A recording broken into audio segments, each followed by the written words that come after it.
ನಮಸ್ಕಾರ, ನಾನು ನಿಮ್ಮ ಲಕ್ಕೇಶ್ ಯಶ್. ಎಲ್ಲಿ ಚಾಲೆಂಜ್ ಇರುತ್ತೋ ಅಲ್ಲಿ ನಾನು ಕಿತ್ತಾಡೋದಕ್ಕೆ ಜಾಸ್ತಿ ಇಷ್ಟಪಡ್ತೀನಿ. ಅಂತಂದರೆ ನನಗೆ ಚಾಲೆಂಜ್ ತುಂಬ ಇಷ್ಟ. ಯಾರೋ ಬರಬೇಕು, ನೀನು ಮಾಡೋಕ್ಕಾಗಲ್ಲ ಅನ್ಬೇಕು, ನಾನು ಮಾಡಿ ತೋರಿಸ್ಬೇಕು. ಇದು ನನಗೆ ತುಂಬ ಇಷ್ಟ. ಸೊ ಯಾರೆಲ್ಲ ಯೂಟ್ಯೂಬರ್ಸ್ಗಳಿದ್ದೀರೋ ಈ ಒಂದು ವೀಡಿಯೋನ ಫುಲ್ಲು ನೋಡಿ. ನಿಮಗೋಸ್ಕರ ಅಂತಲೇ ಈ ಒಂದು ವೀಡಿಯೋನ ಮಾಡ್ತಾ ಇರೋದು. ಸೊ ನಿಮ್ಗೆ ಗೊತ್ತಿರೋದೆ, ಎಲ್ಲಿ ಜಾಸ್ತಿ ಟ್ರಾಫಿಕ್ ಇರುತ್ತೋ ಸೊ ಅಲ್ಲಿ ನೀವು ಈಸಿಯಾಗಿ ತೂರ್ಕೋಬೋದು, ಆಯಿತಾ. ಸೊ ಇವಾಗ ಯೂಟ್ಯೂಬಲ್ಲಿ ಯಾವ ಥರ ಕಂಟೆಂಟ್ ಮಾಡಿದ್ರೆ ಜಾಸ್ತಿ ವ್ಯೂಸ್ ಬರುತ್ತೆ ಅನ್ನೋದು ನಿಮಗೆ ಗೊತ್ತಿರೋದೆ. ಸೊ ನೀವು ಟ್ರೈ ಮಾಡಿದ್ರೆ ನಿಮ್ಗೆ ವರ್ಕೌಟ್ ಆಗುತ್ತೆ. ಬಟ್ ನಾನು ಪರ್ಸ್ನಲಿ ನನ್ನ ರೂಟೇ ಬೇರೆ, ಆಯಿತಾ. ನೀವು ನೋಡಿದ್ದೀರಾ, ಇಷ್ಟು ವರ್ಷ ಆಗಿದೆ ಯೂಟ್ಯೂಬಲ್ಲಿ ಒಂದು ಎಕ್ಸ್ಪೀರಿಯೆನ್ಸ್ ಮಾಡಿ.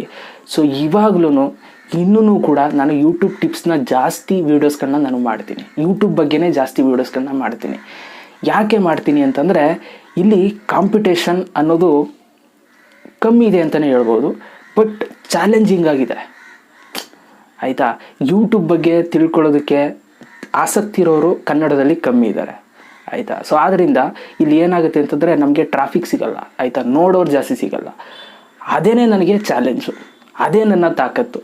ಸೊ ನೀವು ನೋಡ್ತಾ ಇದ್ದೀರಾ, ವ್ಯೂಸ್ ಬಂದಿಲ್ಲ ಅಂತಂದ್ರೂ ಬರೋ 1,000 2,000 ವ್ಯೂಸ್ಗೋಸ್ಕರನೂ ಕೂಡ ನಾನು ಯೂಟ್ಯೂಬ್ ಟಿಪ್ಸ್ನ ಇನ್ನೂ ಬಿಟ್ಟಿಲ್ಲ, ಆಯಿತಾ. ಗೊತ್ತು ನನಗೆ ಯಾವ ಕಂಟೆಂಟ್ ಮಾಡಿದ್ರೆ ಯಾವುದಕ್ಕೆ ಜಾಸ್ತಿ ವ್ಯೂಸ್ ಬರುತ್ತೆ ಅಂತ, ಬಟ್ ಆ ಕಡೆ ತಲೆಗೆ ಹಾಕಿಲ್ಲ. ನೋಡಿ, ನೀವೇನೋ ಮಾಡ್ತಾ ಇದ್ದಾಗ ಸೊ ನಿಮ್ಮನ್ನು ಬೇರೆ ಒಂದು ರೂಟ್ಗೆ ಕರ್ಕೊಂಡು ಹೋಗೋದಕ್ಕೆ ಒಂದಷ್ಟು ದಾರಿಗಳು ಸಿಕ್ಬಿಡ್ತವೆ ನಿಮಗೆ ಲೈಫಲ್ಲಿ.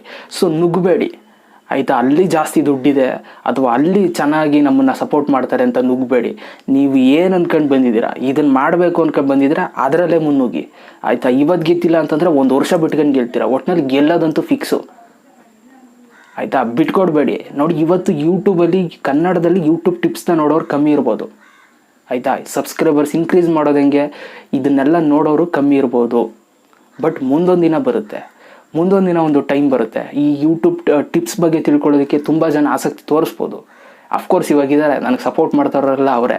ಸೊ ಅವರಿಂದನೇ ನಾನು ಇಲ್ಲಿ ತನಕ ಬಂದಿರೋದು. ಸೊ ಅವ್ರನ್ನ ಯಾವತ್ತೂ ನಾನು ಬಿಟ್ಕೊಡೋಕೆ ಹೋಗಲ್ಲ. ಬಟ್ ಹೇಳ್ತಾ ಇರೋದು ನಾನು, ಆಯಿತಾ. ತುಂಬ ಜನ ಯೂಟ್ಯೂಬ್ ಟಿಪ್ಸ್ ಆ್ಯಂಡ್ ಟ್ರಿಕ್ಸ್ನ ಮಾಡಿದ್ರೆ ವ್ಯೂಸ್ ಬರಲ್ಲ. ಸೊ ಮಾಡೋರಿಗೆ ವ್ಯೂಸ್ ಬರ್ತದೆ, ನಾವು ಮಾಡಿದ್ರೆ ಏನು ವರ್ಕೌಟ್ ಆಗುತ್ತಾ ಅಂತ ತುಂಬ ಜನ ಹಿಂದುಳಿದು ಬಿಡ್ತಾರೆ. ಸೊ ನಿಮಗೆ ಟ್ಯಾಲೆಂಟ್ ಇದೆಯಾ, ಯೂಟ್ಯೂಬ್ ಬಗ್ಗೆ ಚೆನ್ನಾಗಿ ತಿಳ್ಕೊಂಡಿದ್ದೀರಾ, ಮಾಡಿ, ತಲೆ ಕೆಡಿಸ್ಕೊಬೇಡಿ. ವ್ಯೂಸ್ ಬಗ್ಗೆ ನೀವು ಯೋಚನೆ ಮಾಡಬೇಡಿ, ಆಯಿತಾ. ಇವತ್ತು ನಾನು ಮಾಡ್ತಾ ಅಲ್ವಾ, ಮುಂದೊಂದು ದಿನ ಈ ಒಂದು ಫೀಲ್ಡ್ಗೆ ಯೂಟ್ಯೂಬ್ ಟಿಪ್ಸ್ ಆ್ಯಂಡ್ ಟ್ರಿಕ್ಸ್ಗೆ ಜಾಸ್ತಿ ಬೇಡಿಕೆ ಬಂದಾಗ ಎಲ್ಲ ಬರ್ತಾರೆ. ಆಗ ಎಲ್ಲ ಬಂದಾಗ ನೀವು ಮಾಡೋದರಲ್ಲಿ ಏನು ಡಿಫ್ರೆನ್ಸ್ ಇಲ್ಲ, ಆಯಿತಾ. ಏನು ಇಲ್ಲದಾಗ ನೀವು ಮಾಡ್ತೀರಾ ನೋಡಿ, ಆವಾಗ ನೀವು ಗುರುತಿಸ್ಕೋತೀರಾ, ಆಯಿತಾ. ಸೊ ನಿಮಗೆ ಟ್ರಾಫಿಕ್ಕೇ ಇಲ್ಲ ಅಂದಾಗ ಒದ್ದಾಡ್ತಾ ಇರ್ತೀರ ನೋಡಿ, ವ್ಯೂಸ್ ಇಲ್ದೇ ಆದರೂ ಮಾಡ್ತಾ ಇರ್ತೀರ ನೋಡಿ. ಆವಾಗ ನೀವು ಎದುರಾಳಿಗೆ ನೀವು ಚಾಲೆಂಜಿಗೆ ಕಾಣಿಸ್ತೀರಾ.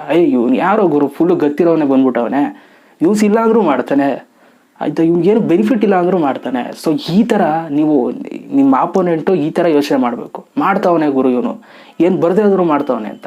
ಸೊ ಏನು ಬರದೇನೋ ಮಾಡ್ತಾ ಇಲ್ಲ ನಾನು. ಆ್ಯಂಡ್ ಅಫ್ಕೋರ್ಸ್ ನಿಮ್ಗೆ ಗೊತ್ತಿರೋದೆ, ಜಸ್ಟ್ ಯೂಟ್ಯೂಬ್ ಟಿಪ್ಸ್ ಆ್ಯಂಡ್ ಟ್ರಿಕ್ಸ್ನ ಮಾಡೇ ಇಲ್ಲಿ ತನಕ ಬಂದಿದ್ದೀನಿ ನಾನು, ಆಯಿತಾ. ಎಲ್ಲನೂ ಮಾಡ್ಕೊಂಡಿದ್ದೀನಿ. ಸೊ ಆದ್ದರಿಂದ ನಾನು ಹೇಳ್ತೀನಿ ನೋಡಿ, ಯಾವುದನ್ನು ಕೂಡ ತುಂಬ ಈಸಿಯಾಗಿ ನೋಡಬೇಡಿ, ಆಯಿತಾ. ನಿಮ್ಗೆ ಇಂಟ್ರೆಸ್ಟ್ ಇದ್ದರೆ ಬಂದು ಮಾಡಿ, ತಲೆ ಕೆಡಿಸ್ಕೊಬೇಡಿ ವ್ಯೂಸ್ ಹೆಂಗಿದೆ ಅಂತ. ಸೊ ಫ್ಯೂಚರಲ್ಲಿ ಬರುತ್ತೆ. ನಾನು ಆವಾಗಲೇ ಹೇಳ್ದಂಗೆ ಬಂದ ಮೇಲೆ ಬರೋದ್ರಿಂದ ನಿಮ್ಗೆ ಏನು ಕಿಕ್ಕಿರಲ್ಲ, ಇಲ್ಲದಾಗ ಮಾಡಿದ್ರೇ ಕಿಕ್ಕು, ಓಕೆ. ಸೊ ಆದ್ದರಿಂದ ಪ್ರತಿಯೊಂದು ಯೂಟ್ಯೂಬರ್ಸ್ ನಿಮಗೆ ಯಾವುದರಲ್ಲಿ ಇಂಟ್ರೆಸ್ಟ್ ಇದೆ ಅದನ್ನು ಮುಚ್ಚು ಮರ ಇಲ್ಲದೇ ಕಮೆಂಟ್ ಮಾಡಿ. ಆ್ಯಂಡ್ ಅದೇ ಕಂಟೆಂಟ್ ಮೇಲೆ ನೀವು ಇವತ್ತಿಂದ ವೀಡಿಯೋಸ್ಗಳನ್ನ ಮಾಡಬೇಕು, ಆಯಿತಾ. ಯಾರೋ ಬರ್ತಾಯಿದೆ, ಅವ್ರು ಮಾಡ್ತಾ ಇರೋದಕ್ಕೆ ವ್ಯೂಸ್ ಬರ್ತಾಯಿದೆ ಬರೋ, ನಾನು ಅದನ್ನೇ ಮಾಡ್ತೀನಿ ಅಂದ್ಕೊಂಡು ಹೋಗ್ಬೇಡಿ. ನಿಮಗೆ ಮಾಡಬೇಕು ಅನ್ನಿಸ್ತಾ, ನಿಮ್ಮ ಕಂಟೆಂಟ್ ನಿಮ್ಗೇನೋ ಮನಸ್ಸಲ್ಲಿ ಇದೆಯಾ ಅದನ್ನು ಮಾಡಿ, ಓಕೆ. ಸೊ ನಿಮ್ಗೇನು ಅನಿಸುತ್ತೆ, ನಾನು ನಿಜ ಹೇಳಿದರೆ ನಿಜ ಅಂತ ಕಮೆಂಟ್ ಮಾಡಿ. ಆ್ಯಂಡ್ ನಿಮ್ಗೆ ಯಾವ್ದಾರು ಇಂಟ್ರೆಸ್ಟ್ ಇದೆ ಅಂತ ಕಮೆಂಟ್ ಮಾಡಿ. ಇದಿಷ್ಟು ಇವತ್ತಿನ ಒಂದು video. Thank you so much video ನೋಡೋದಕ್ಕೆ. ಮತ್ತೆ ಸಿಗ್ತೀನಿ. ಎಲ್ರಿಗೂ ಬಾಯ್, ಜೈ ಹಿಂದ್. ಒಂದೇ ಮಾತು, ಕೆಮ್ಮು ಬಂದ್ಬಿಡ್ತು ಆವಾಗಲೇ. ಲಾಸ್ಟ್ ಒಂದು 30 ಸೆಕೆಂಡ್ ಇತ್ತಲ್ಲ, ಆವಾಗಿಂದ ಕೆಮ್ಮು ಬರೋದಕ್ಕೆ ಶುರು ಆಯಿತು. ಬಟ್ ಟ್ರೈ ಮಾಡಿದೆ.